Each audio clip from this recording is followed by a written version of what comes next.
What's up, everybody? Welcome back to the channel. Dakota here with Empty Wallet Outdoors. Today I'm going to be giving you a step-by-step process of how I skin out my deer heads and get them into the whitening phase. So as you see here, I still have the head with the fur and the hide and everything still on it, and I have my tools laid out here. I have a fillet knife, a good skinning knife, and a couple X-Acto knives with a couple different blades.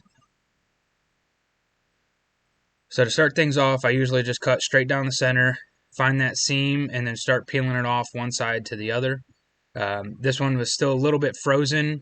I usually don't like it frozen solid, but just to that point that it's cold enough to have those muscle fibers contracted and make it nice and stiff. You don't want it warm and slimy and just very soft and squishy whenever you're trying to do this. It makes a cutting a lot easier. It makes the skinning out a lot easier whenever that skin and the muscle fibers are stiff and cold.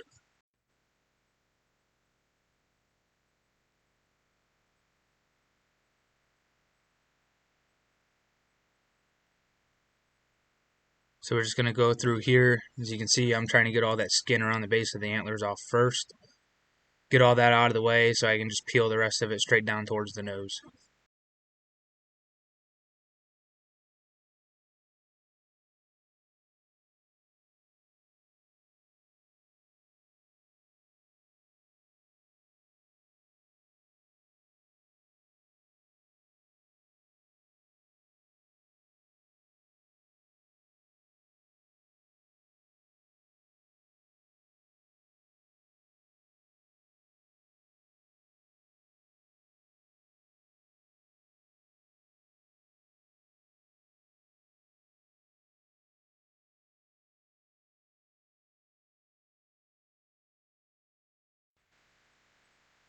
Alright, as you see, once you get around the antlers and everything, you really don't have anything to worry about as far as cutting into stuff or nicking something and messing up the skull. So that skin usually peels off pretty easy once you get through there. And as you see, I'm bringing out the bigger knife now to really just get those big chunks off, get that side all cleaned up, and then we'll switch it over to the other side and keep it moving.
Alright, now that we have all the hide and the skin off and everything, usually makes a pretty good mess as far as the hair and the fur goes. If you can cut from underneath the skin, it doesn't really split the hairs.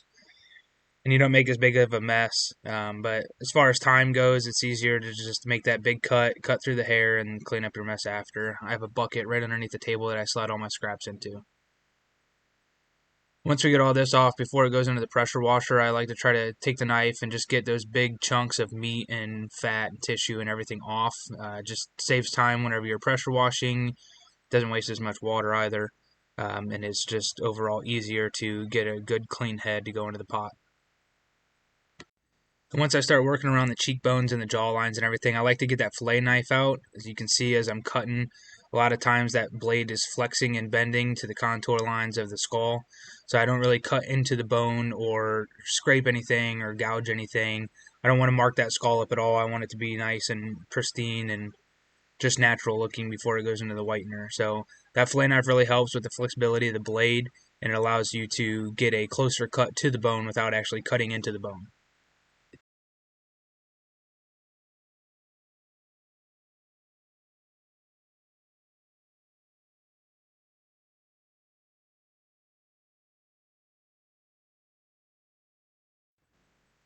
So as you can see, what I'm messing with here and pointing out here is I thought this was the back of the skull at first, but this was actually the last vertebrae left that the guy had sawed through. So I was really concerned he cut into the skull here. But as I cleaned it up a little bit more and started to pressure wash it, I realized that was just part of the vertebrae that was left. So that'll come off here in a little bit.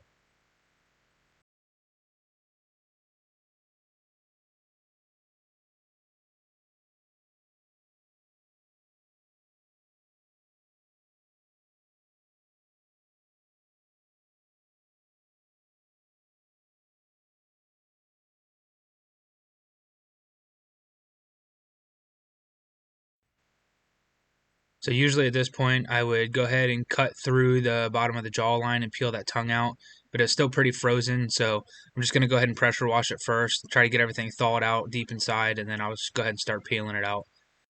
So for this phase, I'm just using an electric power washer. I think it's 2300 psi, and it has a couple different tip attachments. So the red tip that you see me using is 0 degrees, so this is the most pressure that you can get. It's just a direct jet stream of water coming through, and that really helps it just cut through all of that stuff, get down to the bone, and start peeling that stuff off to clean that up pretty good before it goes into the pot.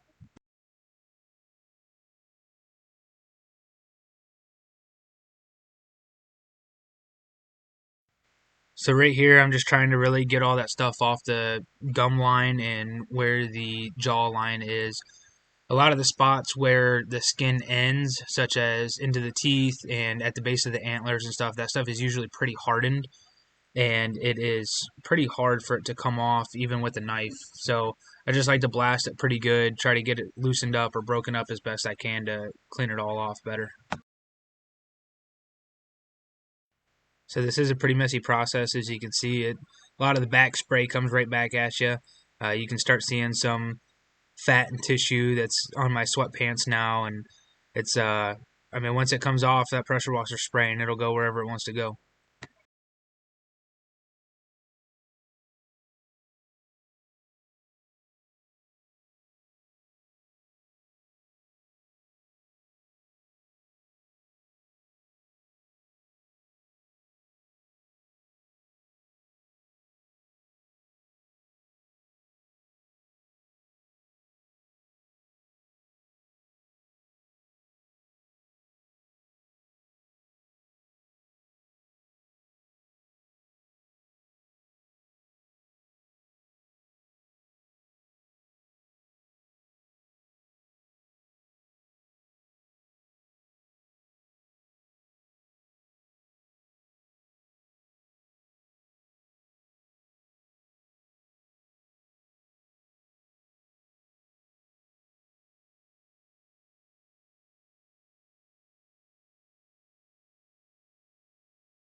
So this first use of the pressure washer, first round of the pressure washer, usually takes the longest just because you have all that thick, big chunks of meat. The hard ligaments are still on there. It hasn't been in the pot yet to soften up. This is just a pressure washer onto raw meat, trying to get it off the bone as best you can, because the more you clean it up now, the less time it has to be in the pot. And I don't like to keep it in too long because if you do, the teeth can start falling out. If you have the water too hot or if you leave it in too long, it'll just make the bone soft and brittle, and then it makes the rest of the process harder.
All right, now that we got it cleaned up and thawed out, take it back to the table, start cutting out the throat and the tongue and everything. Like I said, the less meat that you have on the skull, as soon as it goes in the pot, the better. Makes process easier, makes process quicker. You don't have to soak it as long. You don't have to get the water as hot to break it all down. So the best you can clean it up before you even start to soak it, you're gonna have the best results.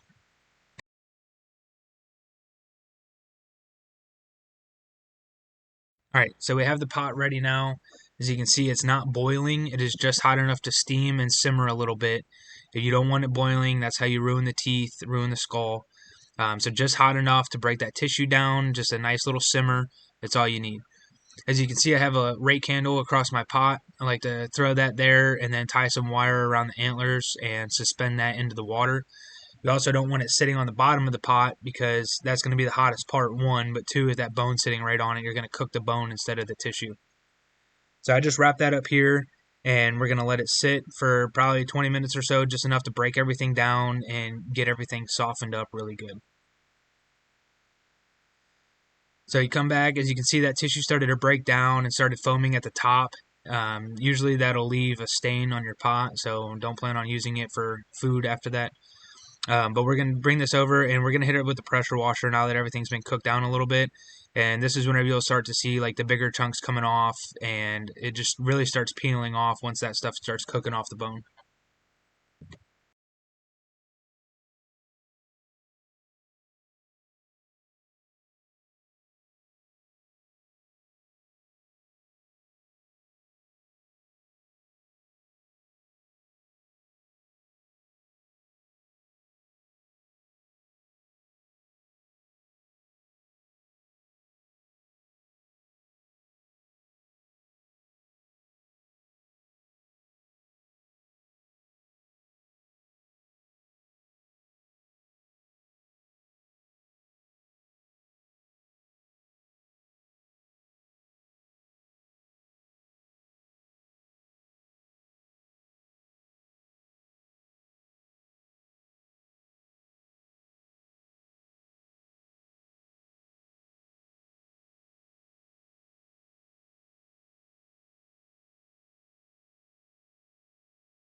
All right, so here everything was cooked down enough and cleaned off enough that I was able to pull that bottom jaw out, and the customer did want the bottom jaw included in the mount, so I'll go over that in a separate video of how I do all of that.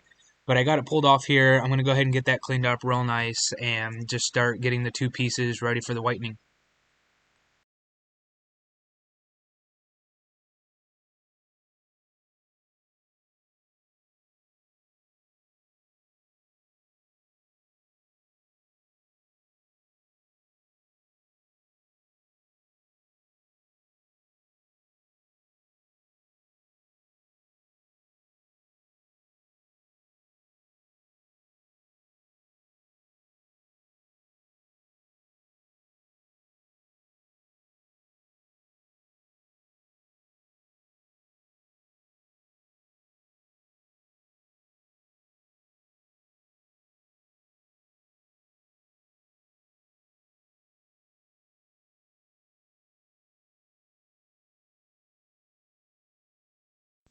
All right, now as you guys can see here, there is still a little bit of red meat and stuff in there. Not a lot of it got cooked down all the way in, and some of that stuff was still frozen deep in there. So I finally got it loosened up. As you can see here, I finally got that vertebrae plate that I was talking about off. So now it is just the skull left, and I'm just going to go ahead and keep making some fine cuts and just start chipping it off little by little and just getting it down to the bare bone.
All right, now once we get to this point, I'll hit it with the pressure washer one last time and just make this a really good once through. Make sure that there's nothing in the ears or the cracks and crevices that are on the bottom part of the skull. And just make sure that it's all just bone left, and make sure everything around the base of the antlers is removed, and get it ready for whitening.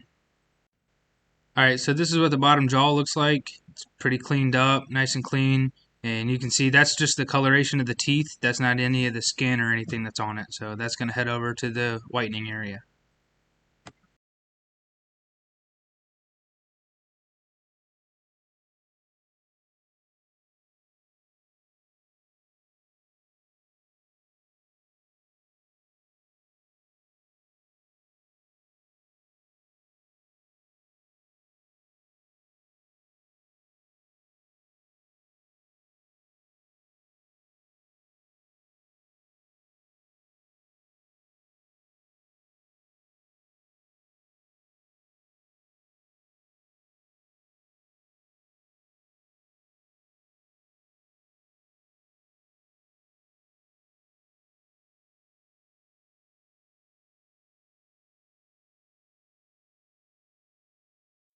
And this is what the top skull looks like. So everything's going to go in and dry for a little while, but this is the skull with everything removed from it, and this is before the whitening.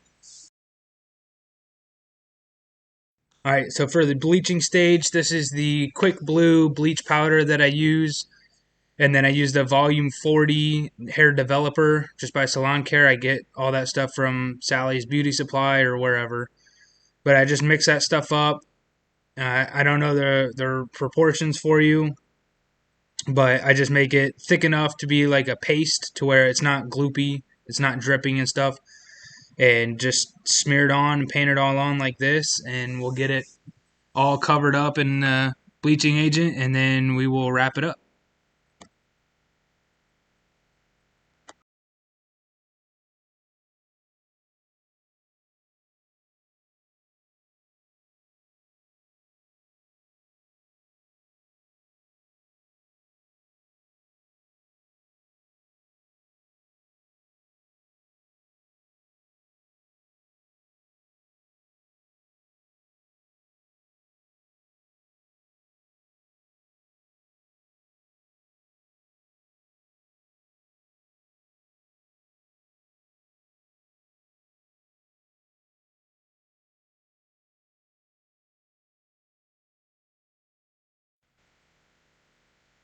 Alright, and this is what that bottom jaw looks like once it is whitened and fully wrapped, and that's going to sit there for a week, and then we will uncover it and see what it looks like.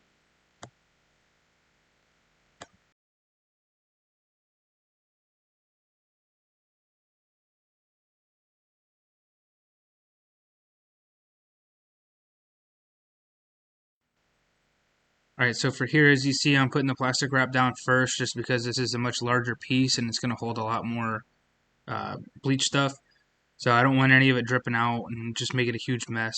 And you can see I have the plastic wrap around the base of the antlers so that way none of the antler will get bleached in the process.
And this is going to get wrapped up and it'll sit for a week. So that's what it looks like. Thank you guys for tuning in and stay tuned for my next video to see how it turned out.